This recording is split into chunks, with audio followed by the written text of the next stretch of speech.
So, let's take a look at this fucking Poly Party video game for PC! This one can be found on Steam for $4.99. Is the asking price too much? Well, let's find out. When I fired it up, the first thing I did was customize my player character. There are a handful of silly hats to choose from. Also, the option to change the hue of your avatar's skin. Next, it was time to choose a game mode. City Explorer and Party Mode are the two choices available right out of the gate.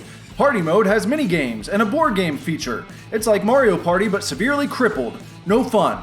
However, EXP and money can be earned in Party Mode, which is applied to your character in City Explorer, so it's not completely pointless, not any more than the game itself is. City Explorer is where the majority of time is spent in this one. That is, if you're trying to complete the damn thing, or unlock all the achievements, which seems to be the only real goal one could have when playing Poly Party. Here's what can be done in the city. Pick up junk at the junkyard, deliver packages for the local postal service. Maybe you like playing the handyman role. If so, there are plenty of broken down vehicles for you to fix via the worst minigame you'll ever try. Perhaps you want to clean up the mean streets. Sure, go help the police fight crime by executing all the cannon-wielding criminals in town, or by ramming into street racers with your police cruiser. Alternatively, after getting a car of your own, you can take up the hobby of street racing yourself. You can also relax at the local arcade and play some air hockey, tic-tac-toe, or a few games of basketball hoop.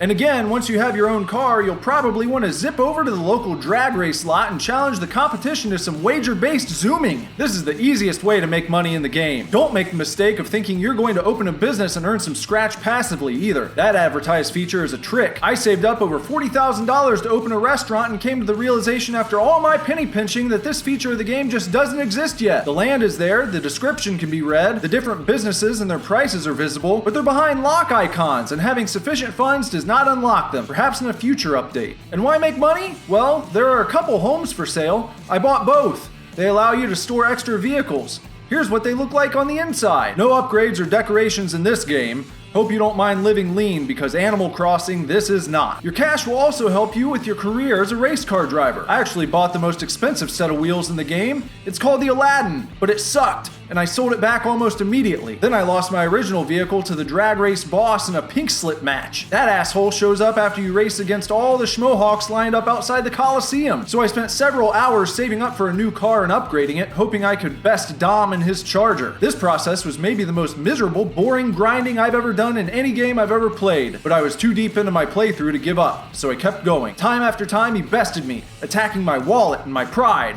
but on my 6th attempt I got him back for $1,000, and on the 7th I went big and won his goddamn car. With nothing else to do in the city, it was time to check out the final game mode and unlock the only achievements left unattained. So on to Racer Nation. Yeah, in Racer Nation there's exhibition racing against competitors, the time trial where you race against the clock, and the big events.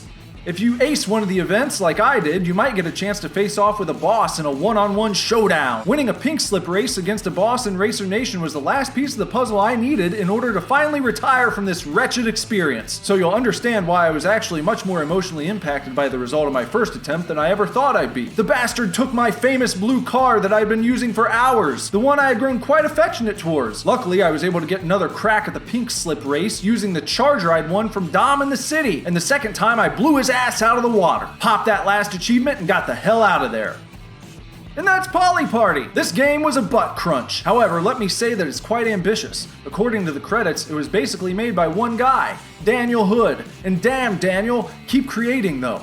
I'm not here to tell you to give up on your dreams, but perhaps some narrowing down would be good for your next attempt. I feel like you tried to write a 1,000-page novel but only put one sentence on each page. It'd be better to have a nicely fleshed out short story with some good flow to it than a tome full of next to nothing. I don't know, just an idea. You'll either take it in stride or tell me to go fuck myself. Before you do the latter, however, please note that I bought your game, played it for 6 fucking hours, unlocked all the achievements, and did 2 videos on it. So I'd say I've earned my stance honestly. Anyway, I'm giving Poly Party a solid D rank. Not good, but may still provide ironic amusement. I've certainly wasted $4.99 on worse. Let me put it another way. It's a better value for the money than most mainstream comic books being put out in 2020.